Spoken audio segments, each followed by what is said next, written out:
Hello student, एक और lesson में आपका स्वागत है। आज का जो टॉपिक है पदार्थों के गुण, जो कि एक भाग है रासायनिक कुछ मूलभूत अवधारणाएं, रसायन के कुछ मूलभूत अवधारणाओं से रिलेटेड के चैप्टर का एक पार्ट है पदार्थों के गुण। और ये पूरा जो चैप्टर है वो 11th क्लास के एनसीईआरटी बुक का है, केमिस्ट्री एनसीईआरटी बुक से लिया गया है, कब है जिसको मैं आपको टीच कर रहा हूँ। तो मैं सतीश नेताम एंड टुडे आज हम पदार्थ के गुण, मतलब इसमें रिलेटेड भौतिक गुण, रासायनिक गुण और इसके मापन के बारे में, भौतिक गुणों का मापन कैसे किया जाता है इसके बारे में देखने वाले हैं। वीडियो स्टार्ट करने से पहले यदि अभी तक आपने हमारे चैनल को सब्सक्राइब नहीं किया तो प्लीज़ सब्सक्राइब का बटन दबाएं और बेल आइकन को क्लिक करें ताकि हमारे लेटेस्ट वीडियो से आप अपडेटेड रहें। तो चलो शुरू करते हैं। सभी पदार्थों में अद्वितीय गुण होते हैं जिन्हें भौतिक या रासायनिक के रूप में वर्गीकृत किया जा सकता है। हम सभी को पता है कि हर एक जो पदार्थ है, हमारे पास जितने भी पदार्थ हैं मौजूद हैं, उनके एक डिफरेंट प्रॉपर्टीज़ होता है, जिसे हम या तो उनको दो भागों में हम डिवाइड कर सकते हैं, या तो वो उनको एक भौतिक कुछ प्रॉपर्टीज़ होंगे जिन्हें हम भौतिक प्रॉपर्टीज़ कहेंगे, और कुछ चीज़ें होंगे जिन्हें हम रासायनिक के रूप में, उनके रासायनिक प्रॉपर्टीज़ के रूप में उनको वर्गीकृत कर सकते हैं।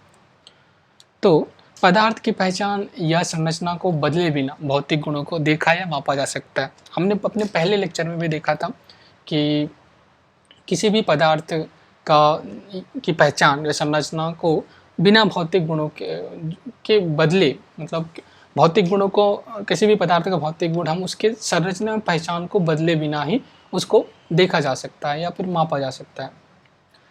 तो शुरू करते हैं भौतिक गुण के साथ। भौतिक गुणों में आते हैं आपका रंग, गंध, गलनांक, क्वथनांक और घनत्व शामिल है।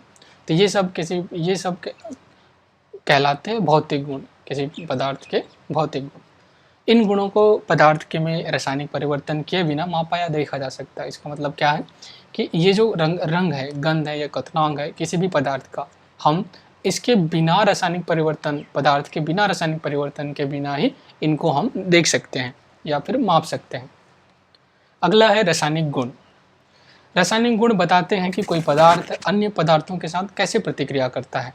मतलब कि रासायनिक गुण हमें क्या बताता है, यह बताता है कि हमारे पास यदि कोई सब पदार्थ है तो वह अदर जो पदार्थ हैं, मतलब अदर जो पदार्थों के साथ ये किस तरीके से रिएक्ट करेगा, कैसे उनके साथ, अगर उनको हम एक साथ कंबाइन कर दे तो क्या उनके साथ कैसा रिएक्शन होगा या फिर क्या बनेगा, ये हमको रासायनिक गुण के माध्यम से पता चलता है। उदाहरण के लिए ज्वलनशीलता, अम्ल और क्षार के साथ प्रतिक्रियाशीलता और विभिन्न पदार्थों की विशिष्ट प्रतिक्रियाएं शामिल है। क्योंकि पदार्थ है तो डिफरेंट पदार्थों के साथ या तो फिर वो अलग तरीके से रिएक्ट कर सकता है, और पदार्थ के जो अम्ल और क्षार के साथ प्रतिक्रिया है वो भी रासायनिक गुण में आता है, और साथ ही साथ उसका ज्वलनशीलता। तो अगला इम्पॉर्टेंट पॉइंट है भौतिक। तो हम भौतिक जो गुण हैं उनको तो हमें पता चला कि उनको हम ईजिली बिना उनके रासायनिक परिवर्तन के उनको नापा या देखा जा सकता है। तो उसको हम कैसे माप सकते हैं, ये हमारे लिए अगला महत्वपूर्ण बिंदु है। तो भौतिक गुणों को निर्धारित करने के लिए रसायनज्ञ सावधानीपूर्वक माप और प्रयोग का उपयोग करते हैं। किसी भी पदार्थ के रासायनिक गुणों को मापने या फिर निर्धारित करने के लिए जो भी हमें क्या करने की ज़रूरत है, सावधानीपूर्वक मापन और एक्सपेरिमेंट, प्रयोग करने की आवश्यकता है। तो भौतिक गुणों का ज्ञान रसायनज्ञों को पदार्थ के व्यवहार का वर्णन, व्याख्या और भविष्यवाणी करने में मदद करता है। यदि हम किसी पदार्थ की जो व्यवहार है, बिहेवियर, किस तरीके से बिहेव करेगा, उसका वह कैसा है, या फिर या किसी और पदार्थ के साथ क्या रिएक्शन करेगा, इसके भविष्यवाणी के लिए हमें उस पदार्थ के भौतिक गुणों का ज्ञान होना आवश्यक है।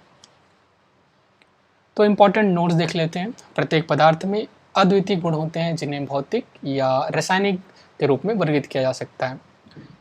पदार्थ की पहचान या संरचना को बदले बिना ही भौतिक गुणों को देखा या मापा जा सकता है। वहीं रासायनिक गुण बताते हैं कि कोई भी पदार्थ अन्य पदार्थों के साथ कैसे प्रतिक्रिया करता है, और अक्सर रासायनिक परिवर्तन देखने की आवश्यकता होती है। अगर हमें रासायनिक गुण जानना है किसी भी पदार्थ का तो हमें इसके रासायनिक परिवर्तन देखना पड़ेगा। तो पदार्थों के व्यवहार का अध्ययन और भविष्यवाणी करने के लिए भौतिक और रासायनिक गुणों का मापन और समझ आवश्यक है। किसी भी पदार्थ का अध्ययन, व्यवहार का अध्ययन और भविष्यवाणी करने के लिए हमें उसके गुणों का ज्ञान होना आवश्यक है। तो उम्मीद करता हूँ कि आपको ये चीज़ें समझ आई होगी, पदार्थों के दोनों गुण, भौतिक और रासायनिक गुण, और साथ ही साथ इनको कैसे मेजर कर सकते हैं और भौतिक गुणों के किस तरीके से उनको मापन किया जा सकता है, इसका आपको आइडिया आया होगा। और ये पूरा था आज के लिए इतना, और आई होप ये आपको यह मदद किया होगा। और यदि आपको यह वीडियो अच्छा लगा तो प्लीज़ लाइक का बटन दबाएं और चैनल को भी सब्सक्राइब करें। और यदि आपको लगता है कि आपके किसी दोस्त का इस वीडियो से हेल्प हो सकता है तो उनके साथ साझा करें। और अगले वीडियो तक के लिए, और स्टिल अभी तक हमारे वीडियो को आप देख रहे हैं तो इसके लिए आपको very very thank you. And मिलते हैं अगले वीडियो में। धन्यवाद।